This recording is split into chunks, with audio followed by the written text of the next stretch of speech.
Do not rush to scroll. Watch this video clip.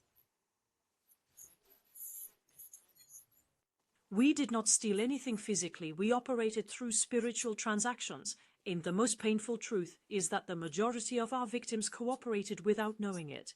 It's really fun. When we say in the spiritual world, you might feel like you're not in the spiritual world, but there's another important element I want you to listen to that you don't understand.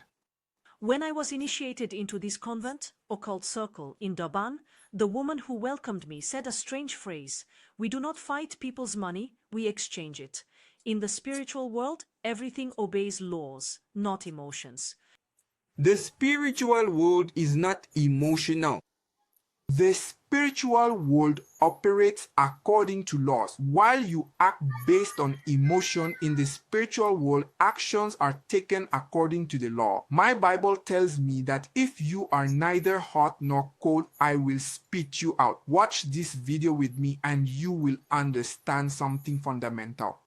Because we are used to being told that on this earth, either you are covered by God or you are covered by Satan. And then she tells us that every blessing on earth has an angel.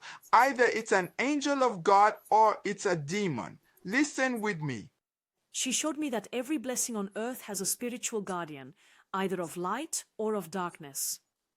What is the law of spiritual exchange? That is to say, when your blessing is compromised, how is it compromised? It means there is no one watching over it.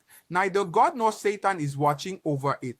At that moment, they can apply what they call the law of spiritual exchange. Listen, And when a person's spiritual covering is compromised, their blessings can be legally transferred. She called this the law of spiritual exchange.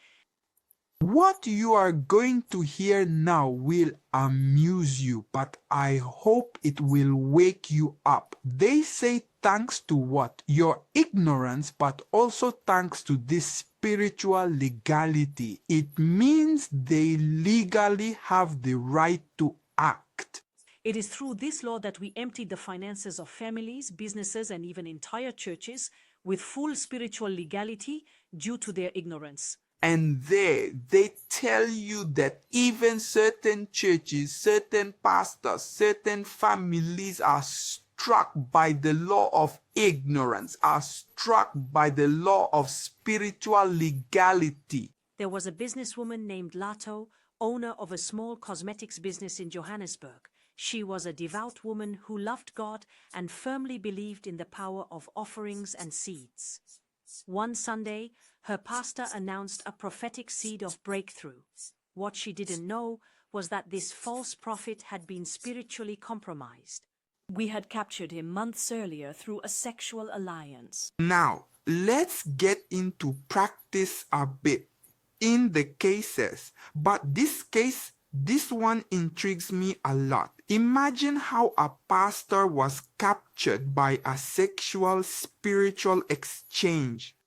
Strangely, and what is dangerous is that this prophet knows nothing. He is spiritually unaware, and because of his spiritual ignorance, listen to what will happen in case number 1.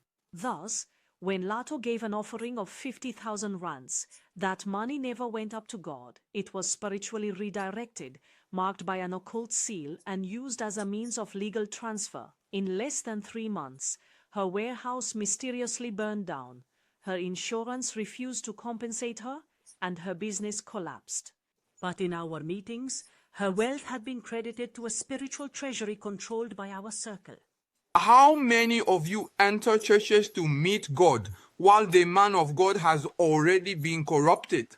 The man of God did not respect the principle of sanctification, and you leave the church with enormous financial expenses. You leave churches with enormous marital problems. You leave churches with anger simply because you connected to a living spiritual demonic mobile altar.